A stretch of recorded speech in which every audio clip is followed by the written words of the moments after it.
Sir ମୁଁ ଆସୁଥିଲି ମାଛ ନେଇ ତ ମାର୍କୁଣାରୁ ମାଛ ନେଇ ତ ଆସୁଥିଲି ଆମ ବନ୍ଦ ଛକକୁ। ଦାଣଗଡ଼ିଆ ଛକ ପାଖରେ ଟିକେ ଓଭର ବ୍ରିଜ୍ ତଳକୁ 3ଟା ଟୋକା ବାଇକ୍ ନେଇକି ଆସିକି ଆଡ଼ୁଆ ପକାଇଦେଲେ।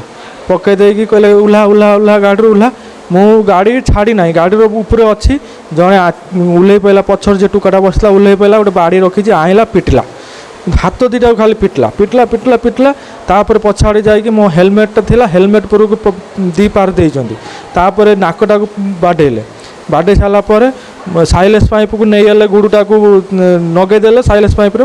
ନଗେଇ ଦେଇ ସାରିଲା ପରେ ମୁଁ ଗାଡ଼ିଟାକୁ ଛାଡ଼ିଦେନି। ଗାଡ଼ିଟାକୁ ଛାଡ଼ି ଦେଇ ସାରିଲା ପରେ ସେଇଠୁ ଆଇଲେ, ଆଉ ଗୋଟେ ଟୋକା ଆଇଲା, ଗାଡ଼ିଟାକୁ ଧଇଲା ପଳେଇଲା। ସେ ଟୋକା ଯେଉଁ ବାଡ଼ଉଥିଲା ସେ ପ୍ୟାକେଟ୍ରେ ପୁରେଇଲା ହାତଟାକୁ, 5,000 ଟଙ୍କା ଥିଲା ନେଇକି ପଳେଇଲା। ତାପରେ ମୋର ଏ ଆଗ ପକେଟ୍ରେ ଥିଲା, ପ୍ୟାଣ୍ଟ ପକେଟ୍ରେ ମୋବାଇଲ, ସେଟା ନେଇନାହାନ୍ତି।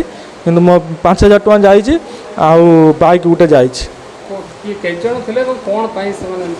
ସେଇଟା ସାର୍ ମୁଁ ଜାଣିନାହିଁ। 3 ଜଣ ଥିଲେ, 3 ଜଣ ଥିଲେ।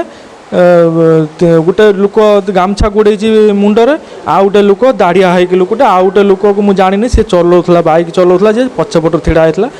ଆଉ ସେ ମୁଁ ତାକୁ ଜାଣିନାହିଁ, ଦେଖି ନାହିଁ ତାକୁ। କିନ୍ତୁ ଏ 2ଟା ଟୋକା, ଯିଏ ବାଡ଼ଉଥିଲା ଗାମଛା ଗୁଡ଼େଇଛି ମୁଣ୍ଡର, ଆଉ ଜଣେ ମୋତେ ଧରିଥିଲା, ଭୋଜାଲ ନଗେଇଥିଲା ବେକ ପାଖରେ।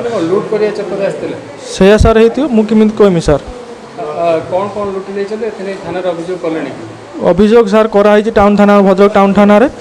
ବାଇକ୍ ଗୋଟେ ଯାଇଛି, 5,000 ଟଙ୍କା ଯାଇଛି, ତା ଦେହରେ ସାମାନ ଥିଲା ଯାଇଛି ଆଉ।